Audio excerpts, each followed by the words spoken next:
Bismillahirrahmanirrahim. Alhamdulillahi rabbil alamin.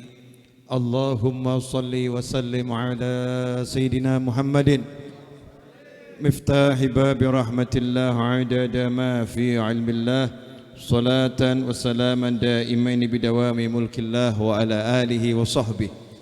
Allahumma salli ala Sayyidina Muhammadin salatan taftahu biha lana futuhal arifin wa tufaqihuna biha fid din wa ala alihi wa sahbihi. Assalamualaikum warahmatullahi wabarakatuh. Alhamdulillah, di malam Jum'ah pertama bulan Rabiul Tsani, ini malam Jumat pertama bulan Rabiul Tsani, kita semua bisa kumpul dalam rangka cari ilmu. Ya, insya Allah apa yang kita lakukan qabul. Karena kalau qabul jadi berkah dunia akhirah. Kalau qabul jadinya manfaat dunia akhirah. Cari ilmu adalah suatu usaha biar kita selamat, biar kita senang. Jadi kalau ada orang hidupnya cari duit, katanya cari duit biar apa? Biar apa cari duit? Biar senang. Betul? Nyatanya yang cari duit pada pusing. Nyatanya cari duit pada pusing. Padahal cari duit biar senang katanya. Nah itu salah. Cari uang itu bukan biar senang. Cari uang itu biar dapat pahala. Nah itu nanti senang. Ya biar dapat pahala. Nanti bisa senang. Niatnya ibadah. Nah kalau cari uang pengen dapat pahala, maka harus pakai ilmu. Nikah. Banyak orang nikah pengen senang. Nyatanya setelah nikah pusing. Suami saya nyebelin, istri saya jengkelin, dan seterusnya. Punya anak-anaknya ruwet, anaknya begini, dan seterusnya. Karena salah lagi. Nikah itu untuk ibadah. Kalau nikahnya untuk ibadah, nanti hidupnya senang. Maka biar nikah bisa jadi ibadah, laki-laki butuh ilmu. Semua harus pakai ilmu. Kalau enggak pakai ilmu, enggak dapat apa-apa. Man arada dunya fa'alaihi bil ilm wa man arada al akhirah fa'alaihi bil ilm. Siapa yang pengen dunia ya harus pakai ilmu. Siapa pengen akhirat juga harus pakai ilmu. Karena itulah yang pertama kali Allah pertontonkan kepada para malaikat saat penciptaan manusia bukan ketampanan, bukan kegagahan, bukan kekayaan. Nabi Adam alaihissalam ketika diciptakan oleh Allah Ta'ala sebagai manusia, maka Allah tidak menunjukkan Nabi Adam ganteng, enggak. Allah enggak menunjukkan Nabi Adam alaihissalam gagah, tidak. Allah tidak menunjukkan Nabi Adam punya surga, enggak. Tapi yang Allah tunjukkan kepada para malaikat, Nabi Adam punya ilmu. Allah perintahkan malaikat untuk menyebutkan nama benda-benda tertentu yang sudah dipertontonkan Allah kepada para malaikat. Anehnya, malaikat yang hidupnya itu lebih awal dari Nabi Adam alaihissalam, malaikat yang hidupnya itu sudah keliling jagat raya, malaikat itu yang banyak ngerti tentang alam kehidupan, melihat benda-benda yang Allah pertontonkan, ditanya itu apa, malaikatnya enggak tahu. Malaikatnya enggak tahu. Kalau kita sekarang kan ya alhamdulillah ditunjuk ini apa, oh paham. Ini apa, paham. Ini apa, paham. Banyak yang kita paham. Mungkin kalau ditunjukkan buah-buahan hampir semua tahu ini apa, ini apa, ini apa. Mungkin ada satu buah agak aneh kita enggak paham. Paling kita foto tanya sama Google jadi paham. Zaman sekarang ya, tanya sama Google jadi paham. Tapi ada juga hal yang Google nggak paham. Iya, karena Google tergantung siapa yang input datanya. Nah ini malaikat ilmunya nggak bisa dibandingkan dengan ilmunya Google. Malaikat datanya lengkap. Tapi kenapa malaikat kok nggak tahu ya? Karena setiap ilmu itu ada batasnya. Setiap orang punya batas keilmuan. Saat itulah Allah Ta'ala pamerkan kepada malaikat ciptaannya yang indah, yang Allah ciptakan dalam bentuk yang terbaik, yaitu Nabi Adam alaihissalam, manusia. Kemudian Allah berkata pada Nabi Adam, sebutkan nama benda-benda tersebut. Nabi Adam yang diciptakan ya dan diletakkan di dalam surga belum keluar keliling kemana-mana, belum keliling langit, belum turun ke bumi juga belum, tapi tahu ini namanya ini namanya ini namanya ini. Wa 'allamal Adam, Allah mengajarkan kepada Adam alaihissalam, karena Nabi Adam dapat ilmu laduni ya, seperti Nabi Khadir alaihissalam berkata, dikatakan Al-Quran, wa 'allamnahum min ladunna ilma, kami ajarkan dari sisi kami ilmu. Maka Nabi Adam juga dikasih ilmu oleh Allah Subhanahu wa ta'ala yang malaikat gak punya. Nah karena Nabi Adam dikasih ilmu, maka Nabi Adam diturunkan di muka bumi untuk jadi khalifah, jadi pemimpin seluruhnya, dibekali dengan ilmu. Karena itulah tidak ada pangkat yang lebih tinggi dari ilmu. Mau sampai-sampai di kerajaan langit ya, di kerajaan langit yang dipertontonkan bukan kenikmatan surgawi, tapi yang dipertontonkan kehebatan ilmu Nabi Adam alaihissalam. Makanya orang yang mau sukses, yang mau selamat, yang mau bahagia, yang mau apapun, caranya harus cari ilmu. Nah ini cari ilmu ini sebetulnya pekerjaan yang gak ada habisnya. Minal mahad ilal lahad, dari mulai lahir di buayan sampai nanti masuk liang lahat. Di kuburan itu ulama juga cari ilmu. Ya, nanti sampai di surga ulama juga cari ilmu. Surga ada namanya Jannatul Mazid. Surga Al-Mazid itu surga yang isi nikmatnya adalah nikmat cari ilmu. Cari ilmu gak ada habisnya. Habib, dalilnya kalau nanti tetap harus ada proses belajar mengajar ilmu di alam langit, saya minta dalil nih. Orang zaman sekarang kan sok dalil gitu ya, sok minta dalil. Kalau disuguhi film nggak pernah minta dalil, ditelan semuanya informasi di film itu. Bener nggak bener, bagus, ajib, kok iso ya, ditelan gitu ya. Nggak minta dalil, nggak minta penjelasan. Tapi diajari sama ulama kadang ngeyel, dalilnya mana? Saya akan sebutkan satu saja, nggak usah banyak. Nabi Muhammad SAW ketika Mi'raj ke langit, maka di langit ketemu Nabi Ibrahim alaihissalam. Waktu Rasulullah SAW mau pulang ke Mekah, mau balik ke muka bumi, saat itulah ada proses ta'allum wa ta'lim, ada majelis ilmu di langit antara kanjeng Nabi Muhammad SAW dengan kanjeng Nabi Ibrahim alaihissalam. Nabi Ibrahim dan Nabi Muhammad SAW ketemu, ngobrol ilmu. Di situ Nabi Ibrahim ngasih informasi tentang surga. Informasi tentang surga. Surga itu tanahnya subur. Surga itu tanahnya subur. Dan tanamannya adalah ucapan la haula wala quwata illa billah. Di riwayat yang lain subhanallah walhamdulillah wala ilaha illallah wallahu akbar. Maka Nabi Ibrahim ngomong ke Nabi Muhammad SAW, sampaikan salamku kepada umatmu dan perintahkan mereka untuk banyak-banyak mengucap la haula wala quwata illa billah. Di riwayat yang lain subhanallah walhamdulillah wala ilaha illallah wallahu akbar.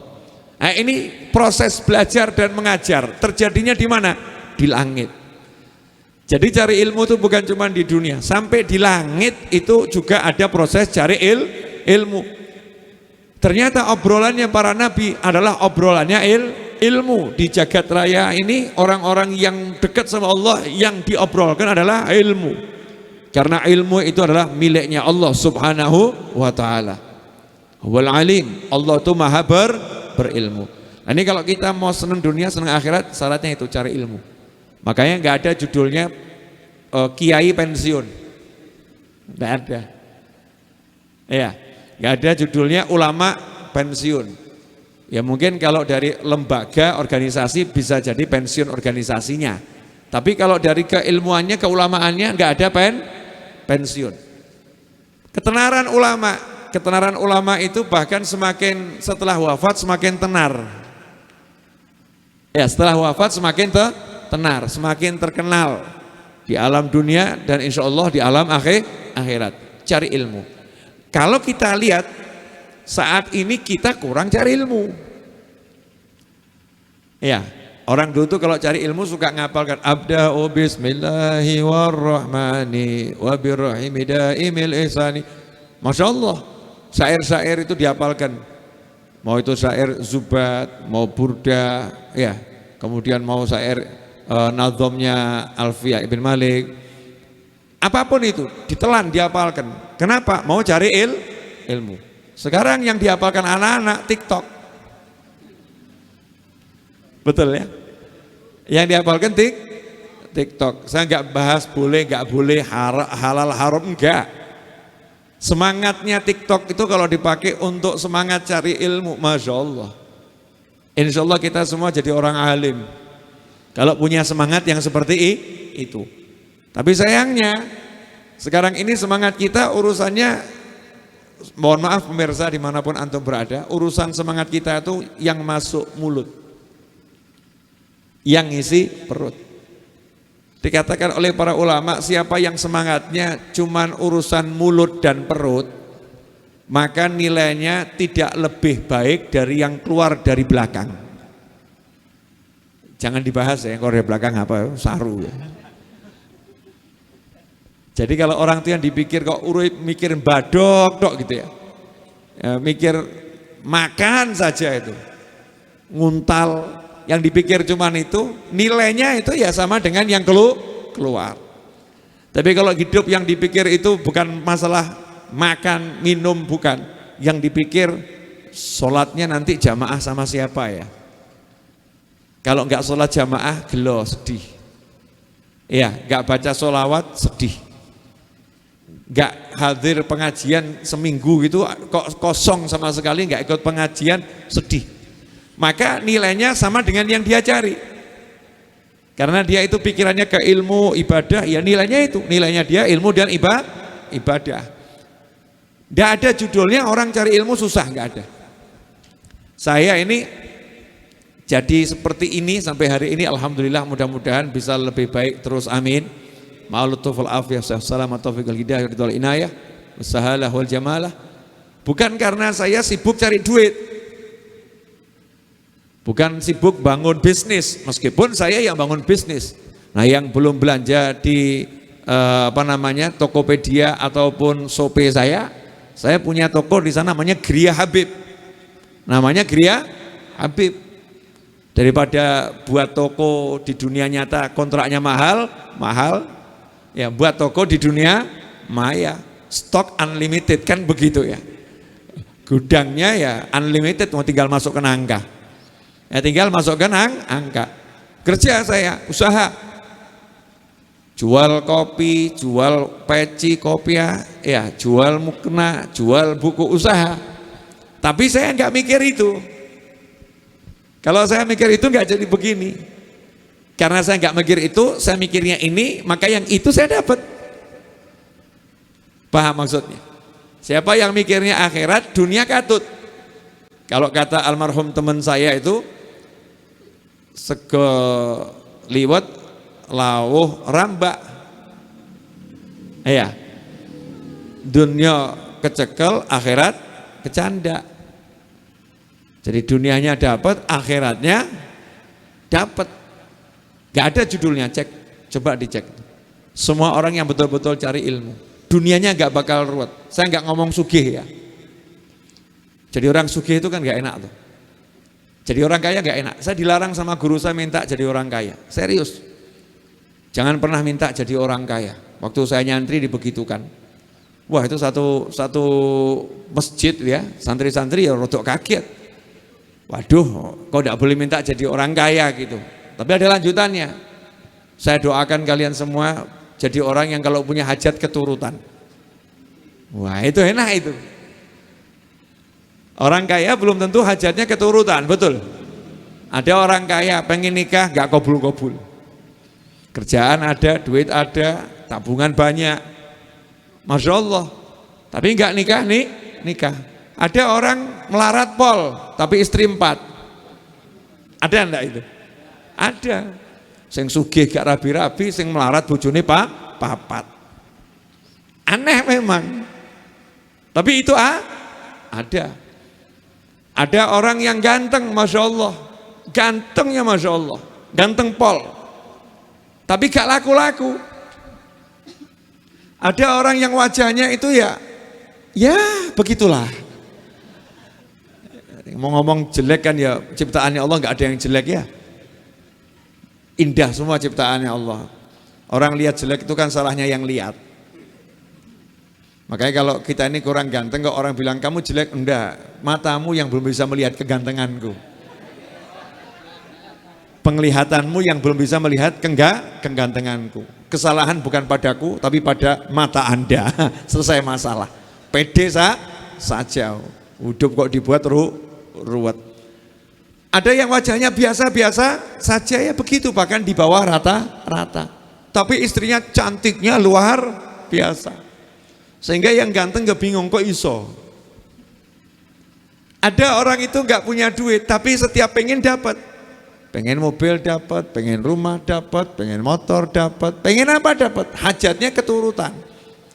Nah ini orang yang hajatnya keturutan itu pangkatnya lebih tinggi dari orang kaya. Saya mau nanya, pilih mana? Punya mobil atau pakai mobil?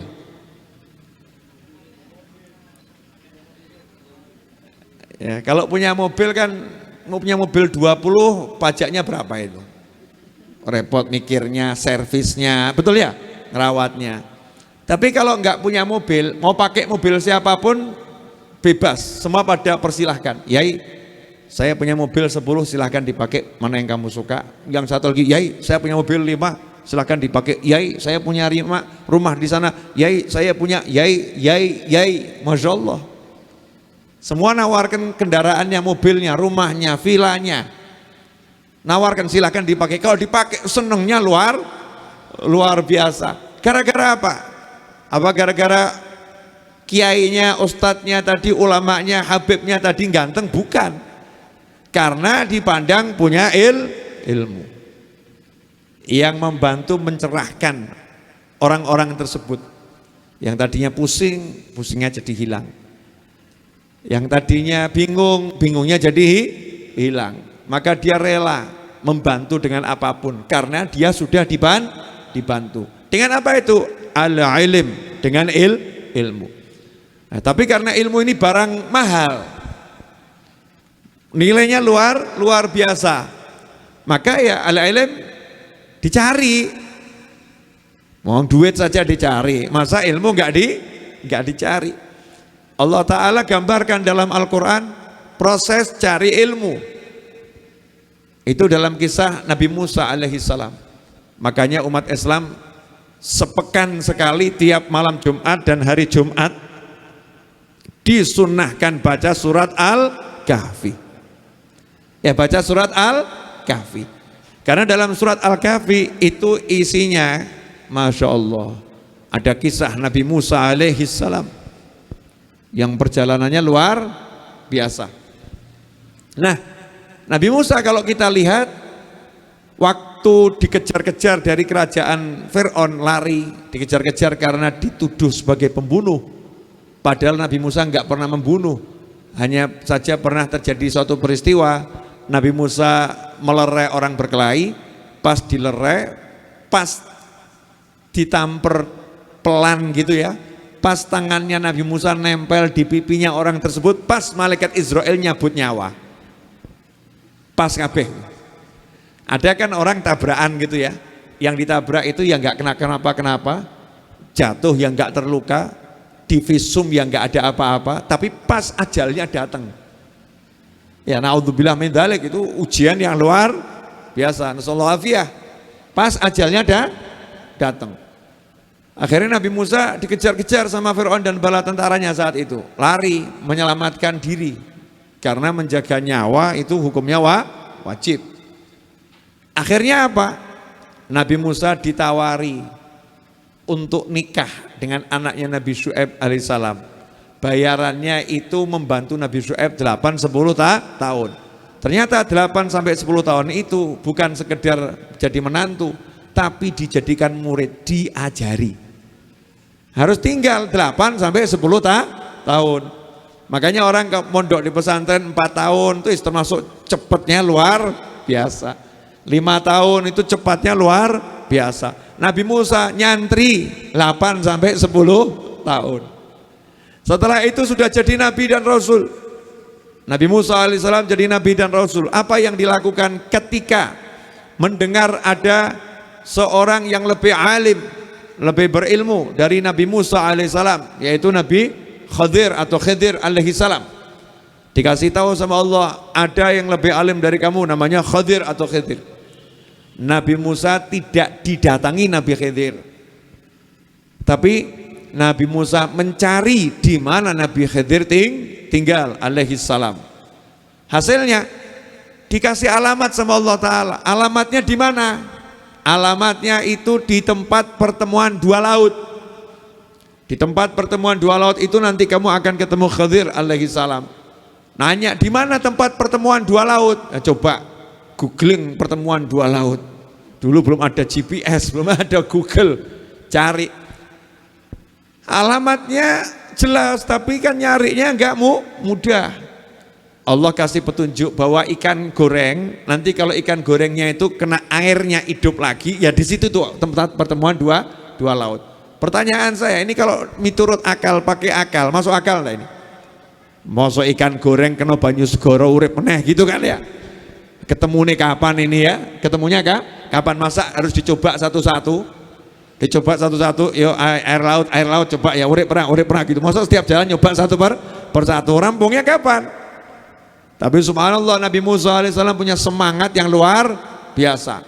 Ngomong sama muridnya yang menemani, di situ menjadi petunjuk orang kalau melakukan perjalanan jangan jalan sendiri, cari teman.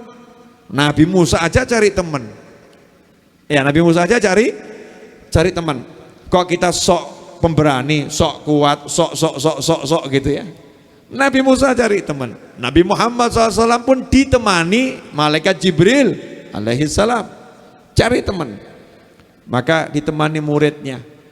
Sampai satu waktu pas lapar, Nabi Musa ngomong sama muridnya, atina ghoda'ana laqad laqina fi safarina hadza nasaba. Hei muridku, mana makan siangnya? Ini jalannya udah capek. Ya, melelahkan betul perjalanan ini, makan siangnya bawa sini. Maka saat itulah muridnya ngomong, wah tadi ikannya loncat, kena air loncat. Lah ya itu, di mana? Itu yang kita cari, itu alamatnya di situ Nabi Khidir. Akhirnya disusuri balik nyusuri tepi laut itu, ketemu Nabi Khidir alaihissalam. Setelah ketemu, apakah Nabi Musa terus pamer? Aku Musa, Rasulnya Allah, pangkatku lebih tinggi dari kamu, sekarang kamu ikut saya, ajarin saya. Apa begitu? Enggak. Ilmu itu mahal. Maka Nabi Musa merendahkan diri serendah-rendahnya di hadapan Nabi Khidir alaihissalam dengan mengatakan, hal attabi'uka, boleh enggak saya ikut kamu? Tak ikut terus, ngikutin kamu terus kemanapun, ya ngenger kalau kata orang Jawa, ngenger ngikut terus kemanapun engkau berada, sambil saya bantu-bantu, nanti kalau ada waktu ya tolong saya diajari. Itu syaratnya murid jangan maksa guru. Kalau gurunya slow diajari monggo, kalau gurunya belum ngajari ya nunggu. Nah itu adabnya berguru ya begitu, nunggu sampai gurunya ngucap ilmu. Jadi standby terus, ikut terus, nanti tiba-tiba gurunya akan ngomong begini loh dicatat. Orang dulu seperti itu. Makanya nggak ada orang berguru kok seminggu 2 minggu, ya 10 tahun 20 tahun, ya, itu tinggal sama gurunya. Apa kata Nabi Khidir alaihissalam? Kamu nggak bakal sabar sama saya. Masya Allah, Nabi dibegitukan. Kamu nggak bakal sabar sama saya. Karena gurunya ngerti nih, muridnya tingkatannya seberapa kesabarannya. Kamu nggak mungkin sabar sama saya. Tapi Nabi Musa nggak nyerah. Pokoknya saya tak ikut aja. Oke, boleh ikut, syaratnya nggak boleh nanya apapun yang saya lakukan. Kalau nanya batal perjanjian. Singkat cerita terjadilah yang terjadi. Yang pengen saya garis bawahi, Nabi Musa alaihissalam cari ilmu. Nggak langsung diajari, tapi ilmu harus dicari. Begitulah memang sunatullah. Orang itu kalau mau dapat duit ya cari.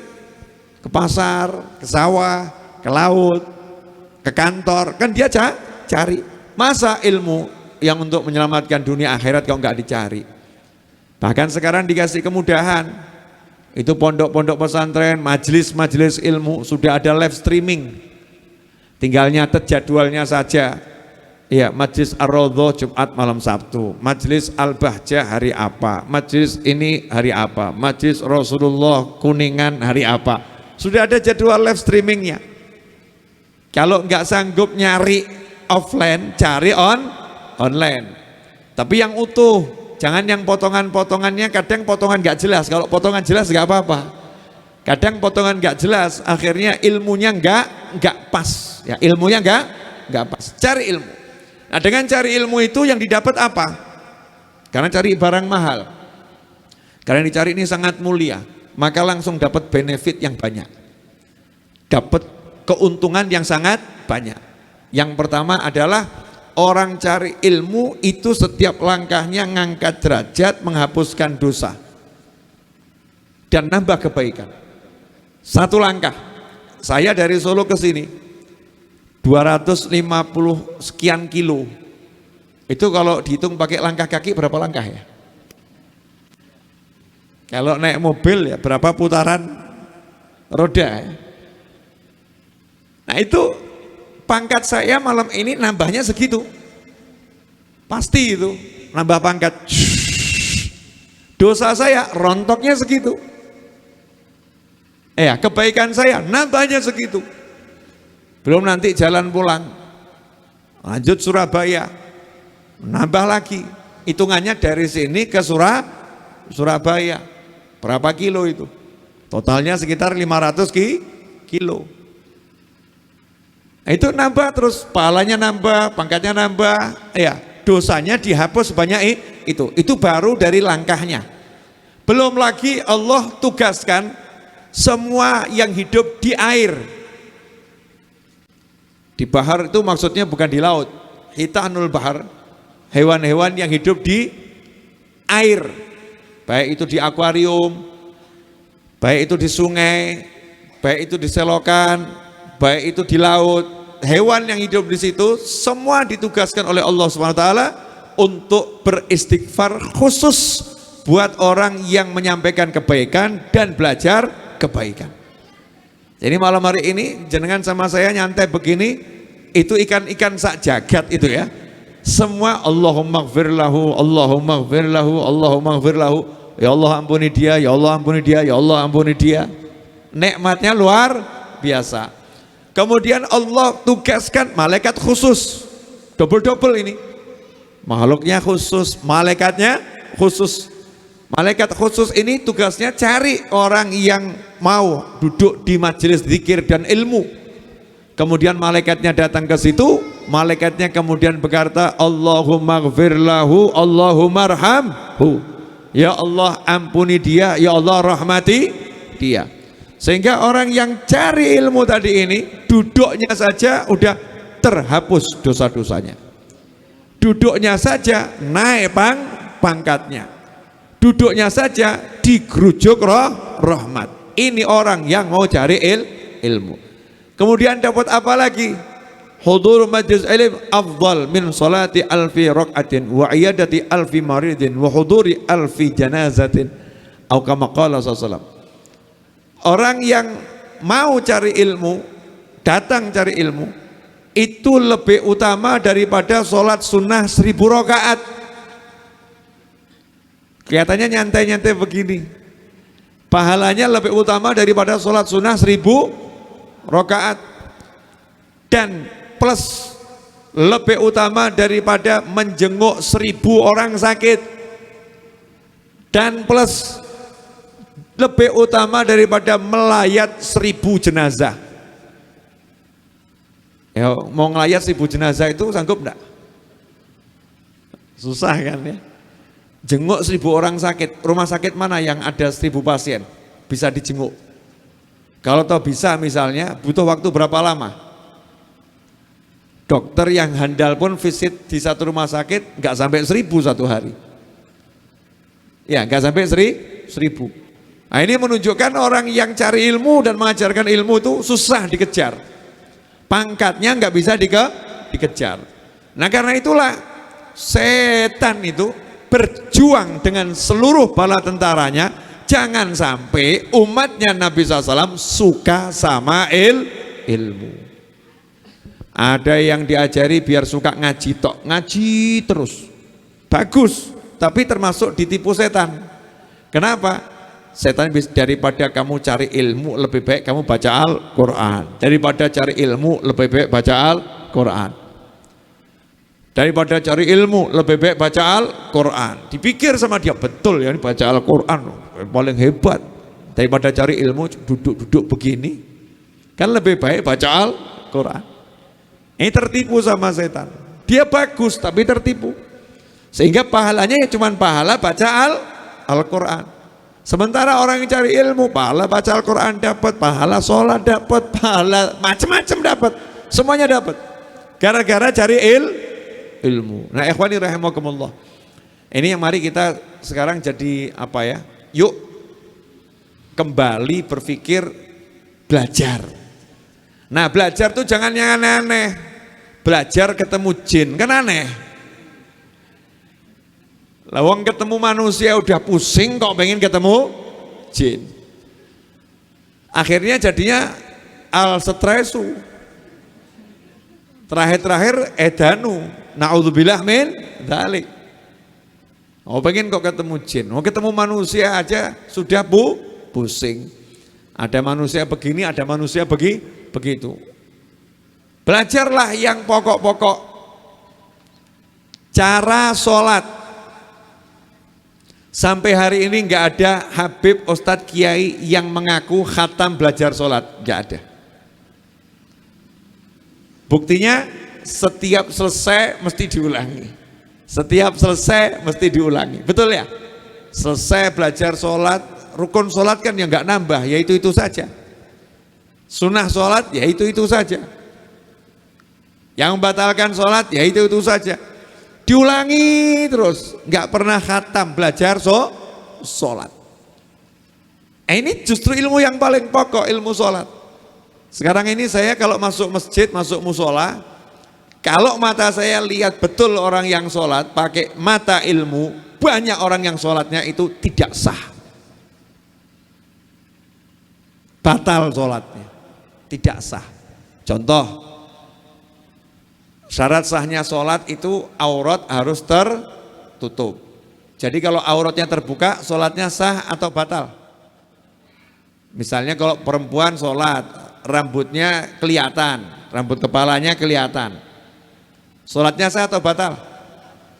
Batal.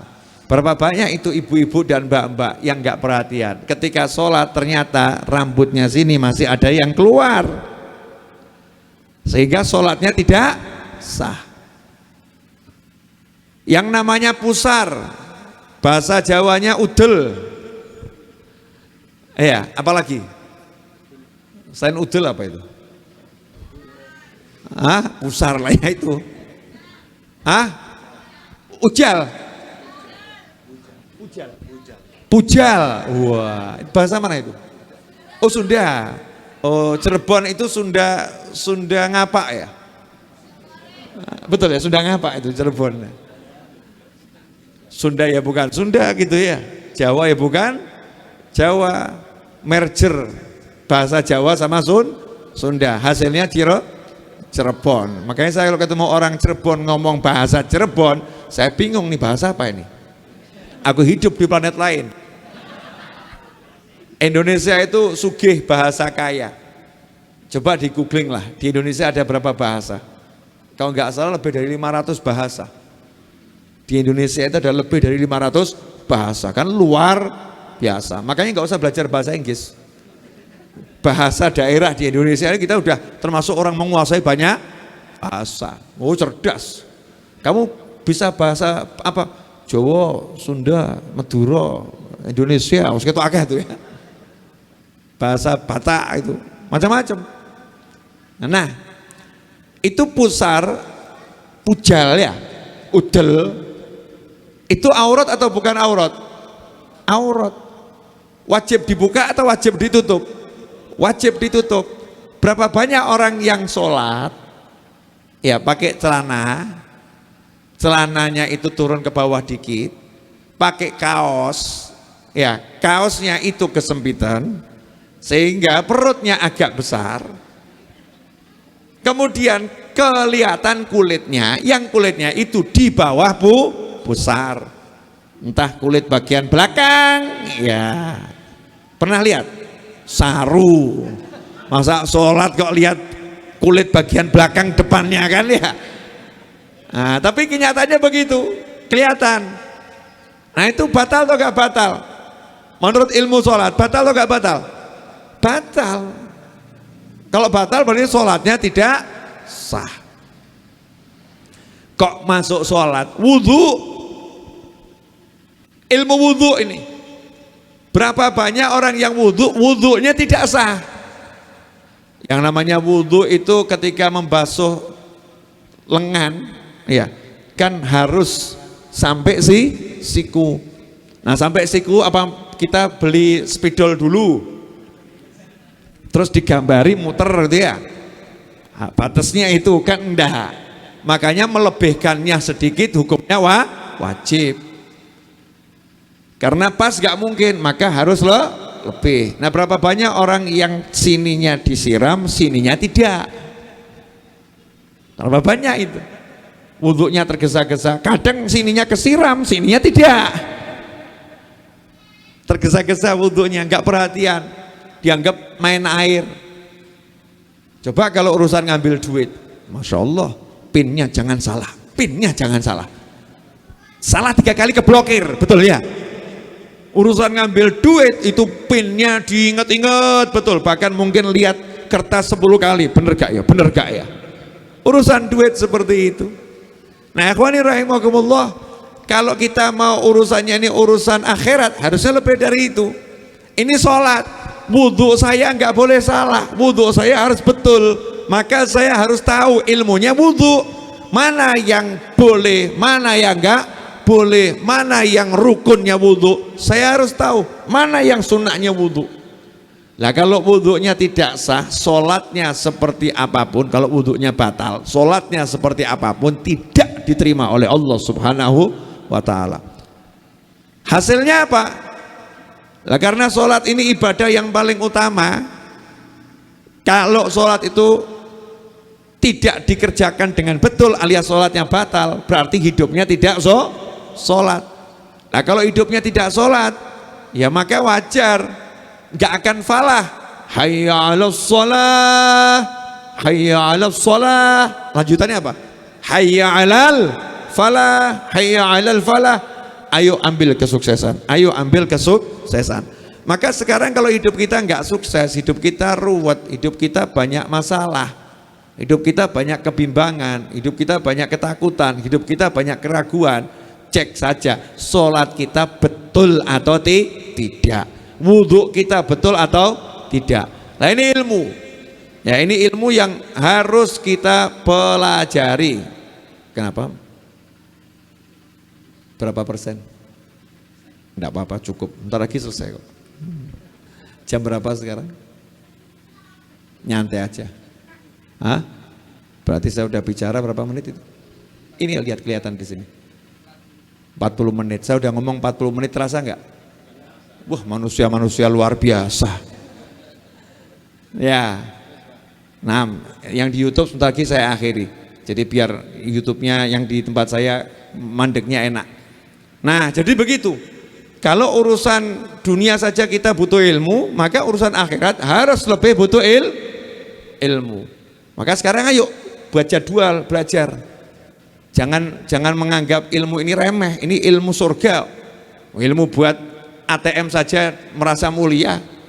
Masa ilmu buat surga kok kita nggak pede, nggak merasa mulia, kan kita berarti kan yo kebangetan luar biasa.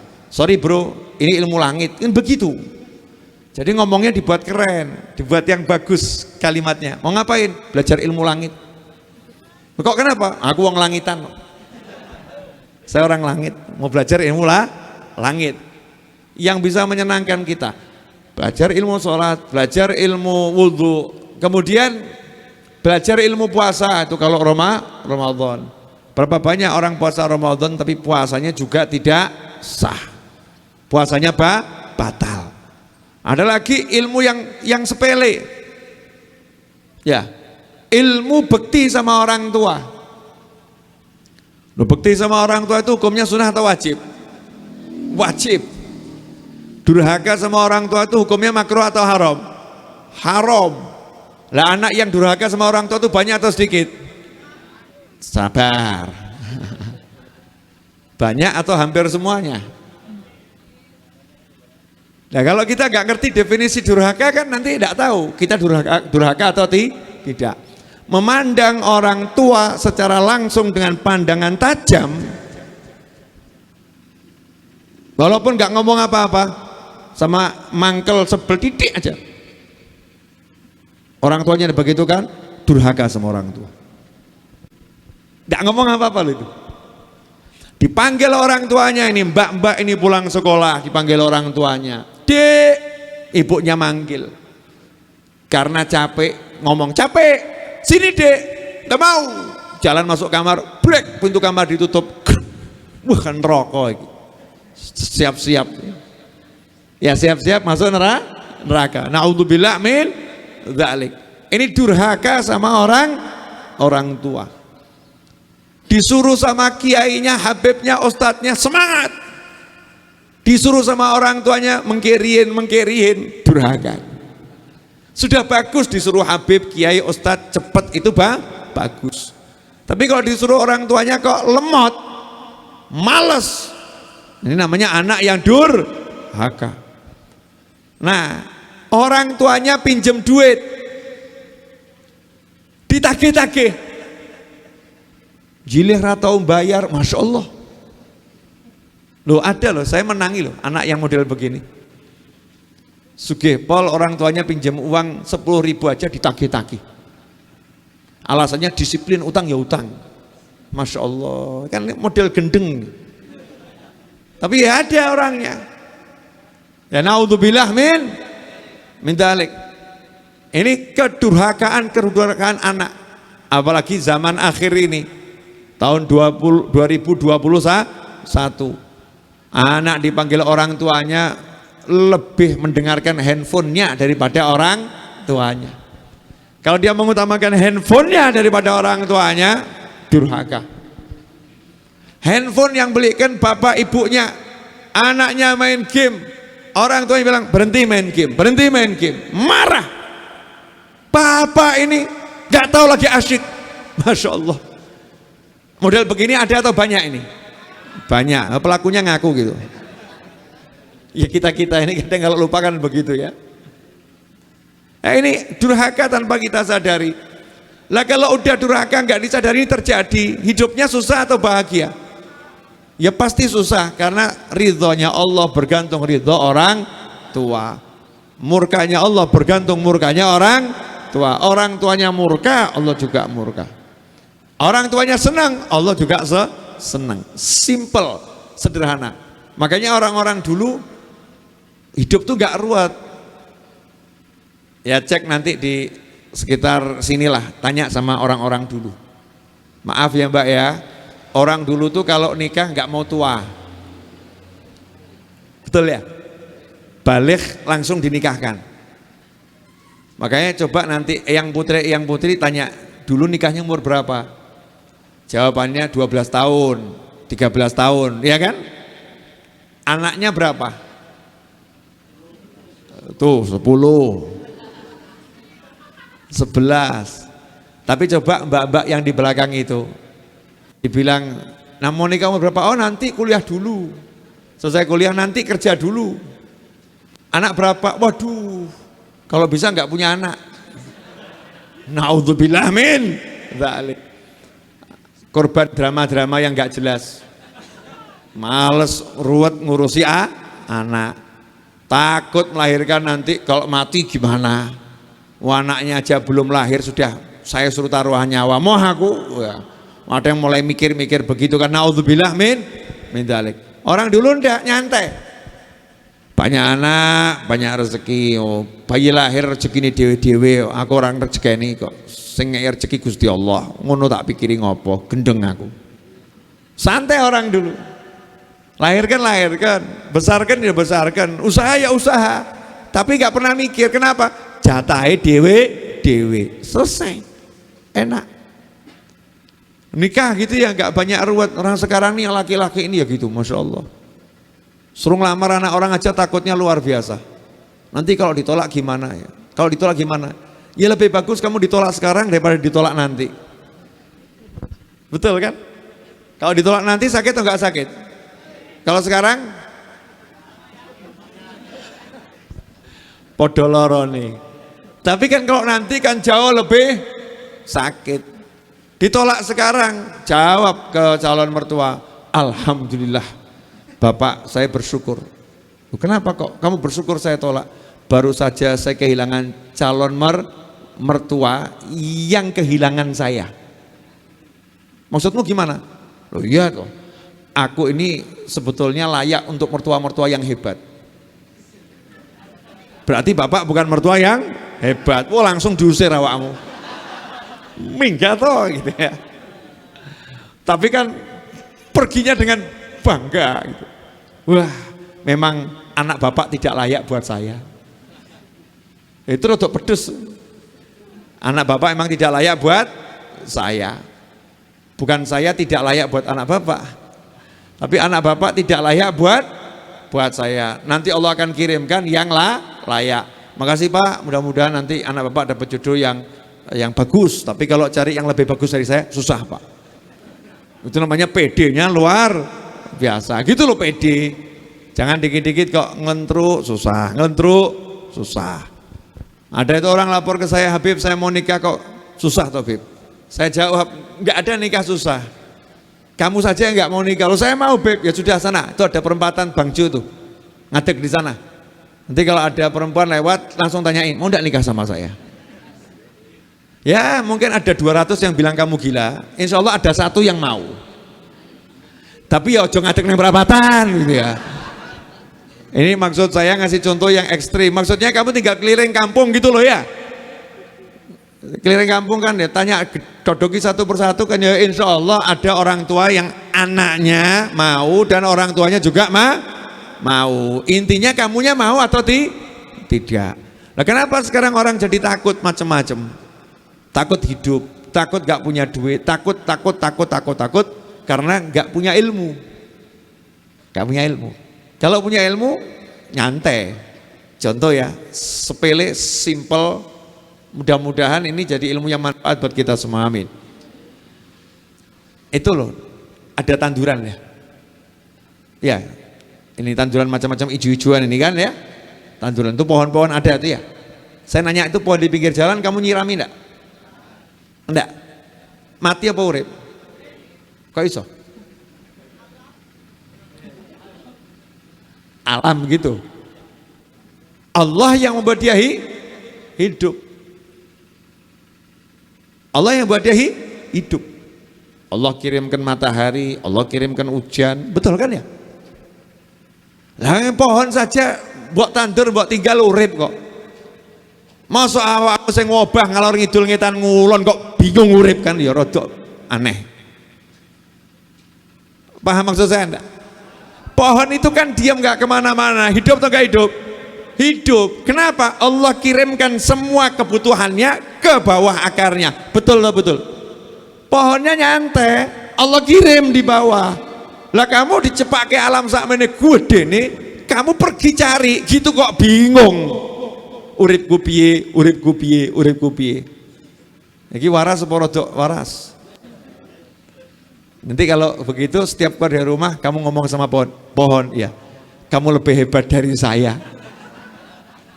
Kamu diam dapat rezeki, saya obah nggak dapat rezeki. Pohonnya jawab, orang masalah aku luwih hebat, gue sing luwih goblok, gitu nanti. Pohonnya kan jawab begitu.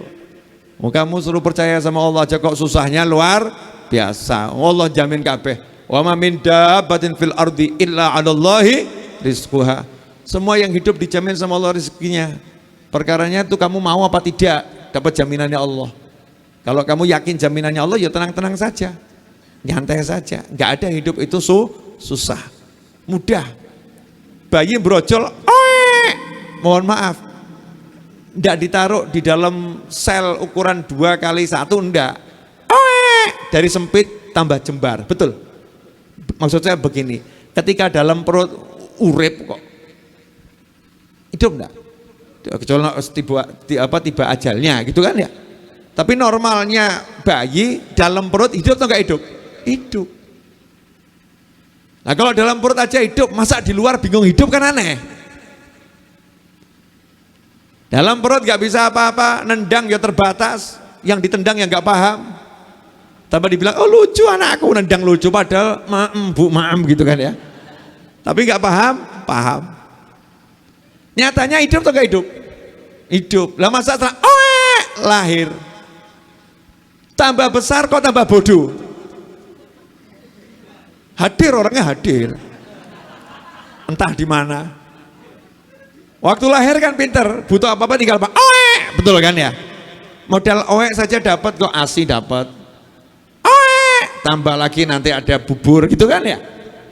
Wah bisa ngomong, begitu bisa ngomong ngucap tuh bapak ibunya senang, masya Allah. Sekarang bisa ngucap minta apel, wah masya Allah, apel, nah oke siap apel. Bapak ibunya berjuang, baru bisa ngomong sama orang tuanya dapat. Nah kalau bisa ngomong sama Allah dapat atau enggak dapat?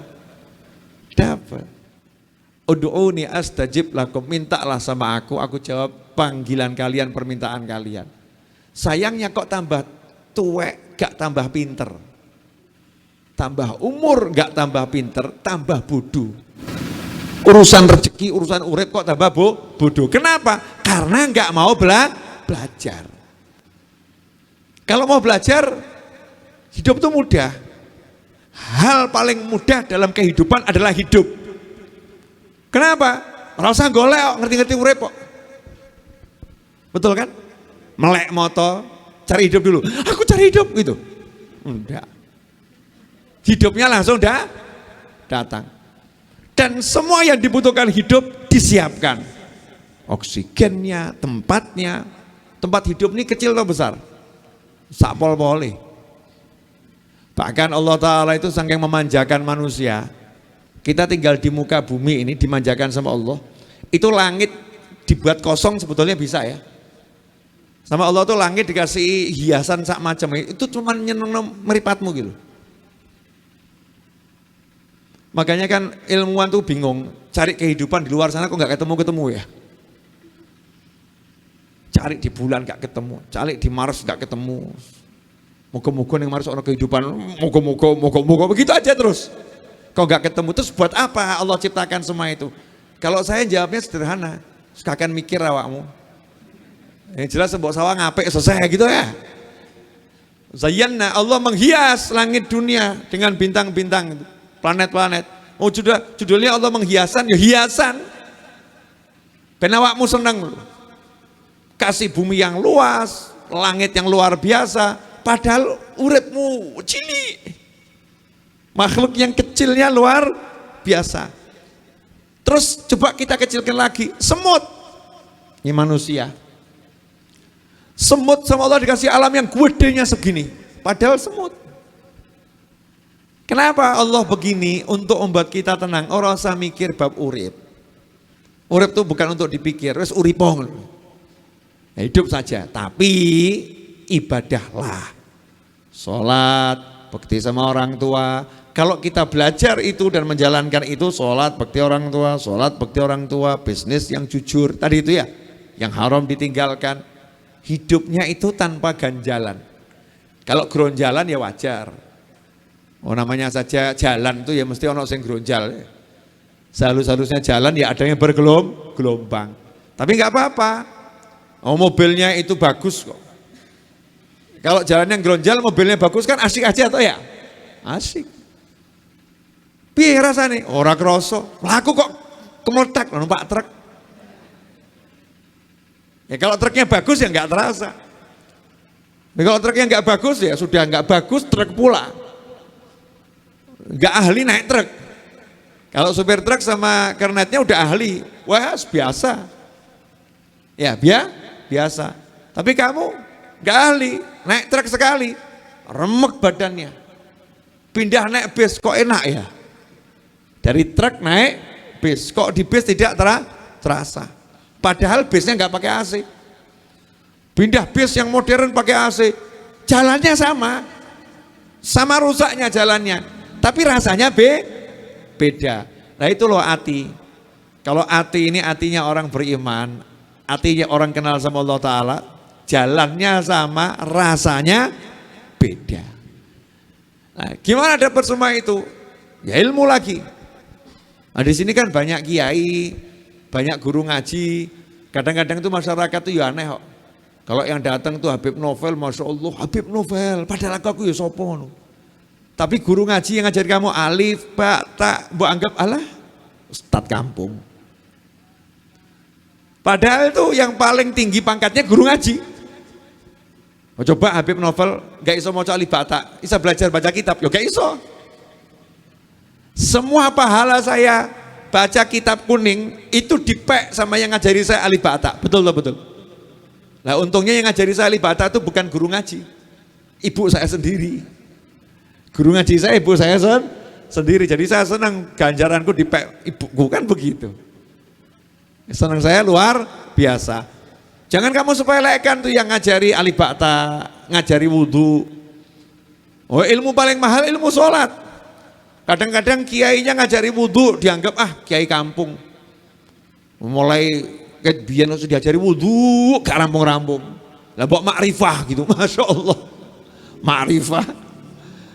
Makrifah siapa yang tahu makrifah sekarang nih? Sopo sing mudeng makrifah? Makrifah diri sendiri aja nggak paham kok.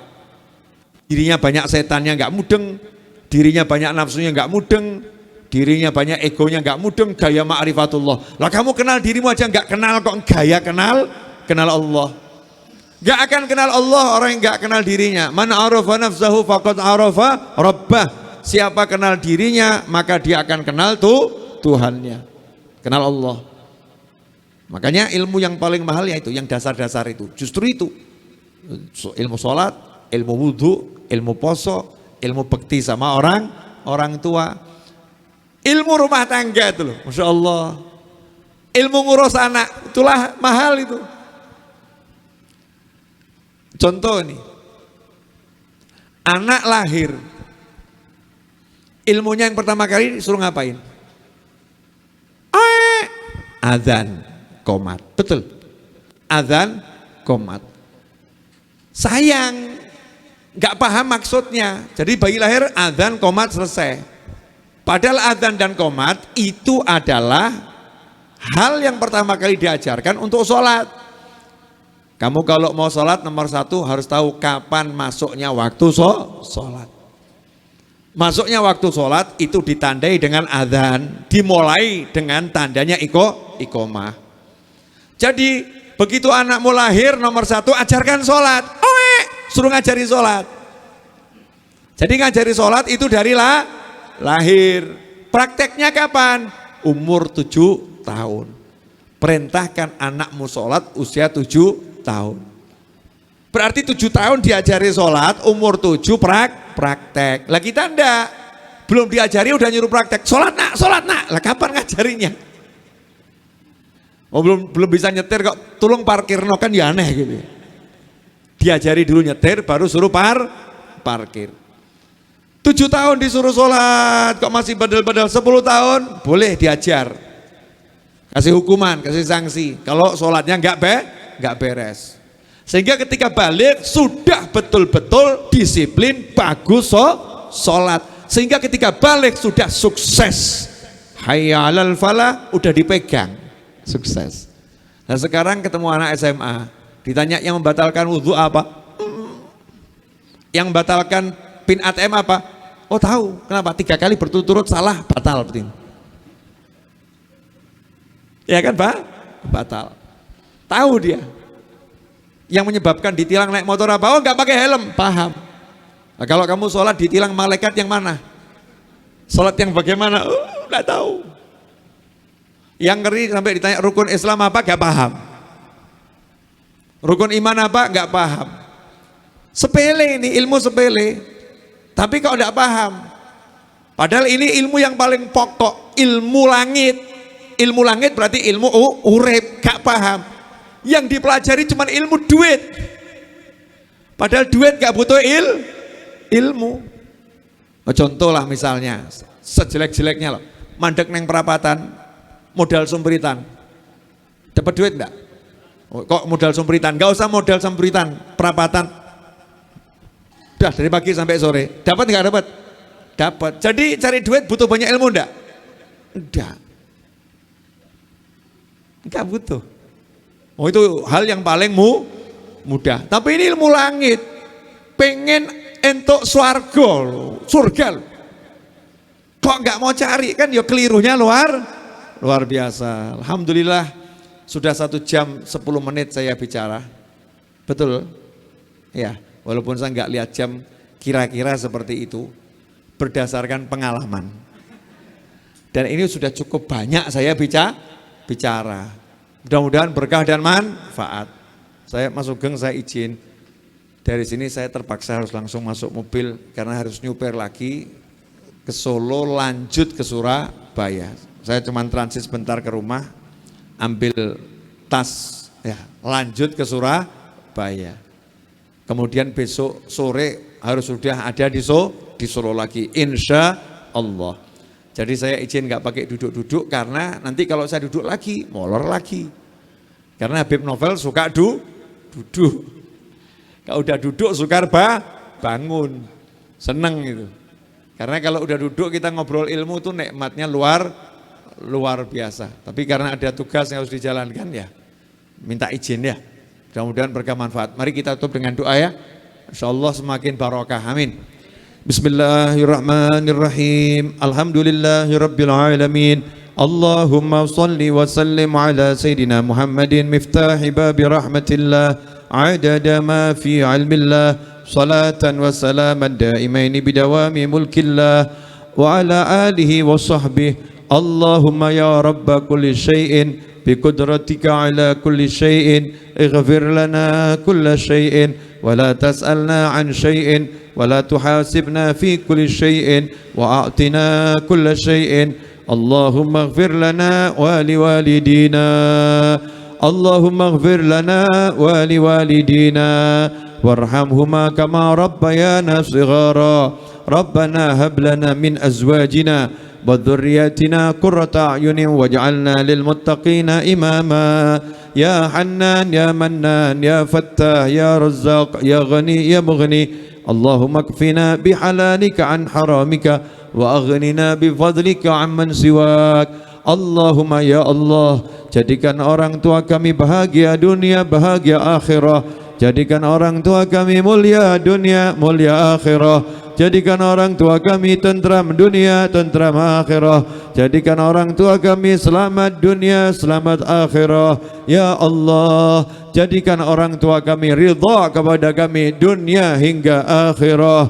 Ya Allah, jadikan kami anak-anak yang berbakti kepada kedua orang tua kami. Ya Allah, maafkan dosa dan kesalahan kami kepada ibu bapak kami. Ya Allah, ampuni dosa-dosa kami kepada orang tua kami. Ya Allah, jadikan kami anak-anak yang selalu mengutamakan orang tua kami di atas yang lain. Ya Allah, ya Allah, jadikan anak keturunan kami ila yaumil qiyamah orang-orang yang beragama Islam. Ya Allah, lindungi anak-anak kami dari keburukan dunia dan keburukan akhirah. Selamatkan anak-anak kami dari bencana dunia dan bencana akhirah. Berilah anak-anak kami kebahagiaan dunia dan kebahagiaan akhirah ya arhamar rahimin. Jadikan pasangan hidup kami bahagia dunia, bahagia akhirah, mulia dunia, mulia akhirah, tentram dunia, tentram akhirah, selamat dunia, selamat akhirah ya arhamar rahimin. Ya Allah, jadikan orang-orang yang hadir di majlis ini kami semua ya Allah, dan yang mendengar suara doa dan majlis ini ya Allah, dimanapun berada ya Allah, jadikan semuanya sebagai orang-orang yang Engkau catat menghuni surgamu ya Allah. Catatlah kami sebagai penghuni surgamu ya Allah. Ya Allah ya arhamar rahimin. Berilah kami kenikmatan dalam berzikir, berilah kami kenikmatan dalam salat, berilah kami kenikmatan dalam qiraatul Quran, berilah kami kenikmatan dalam bersolawat, berilah kami kenikmatan di dalam beribadah kepadamu ya Allah ya arhamar rahimin. Jadikan kami semua mendapatkan rezeki yang berlimpah, rezeki yang datang dari segala arah, rezeki yang barakah, rezeki yang kami peroleh tanpa susah payah, rezeki yang tak menimbulkan masalah, rezeki yang mengantarkan hingga ke jannah ya Allah. Jadikan kami semua orang-orang yang mendapatkan ilmu yang bermanfaat, ilmu laduni dari sisimu ya Allah ya arhamar rahimin, ya arhamar rahimin, ya arhamar rahimin. Irhamna wal muslimin. Rabbana atina fid dunya hasanatan wa fil akhirati hasanatan wa qina adzabannar. Wa sallallahu ala sayyidina wa maulana Muhammadin wa alihi wasallam. Alhamdulillahi rabbil alamin. Ala hadhihi niyyah al-Fatihah. Bismillahirrahmanirrahim. Alhamdulillahi rabbil alamin arrahmanir rahim.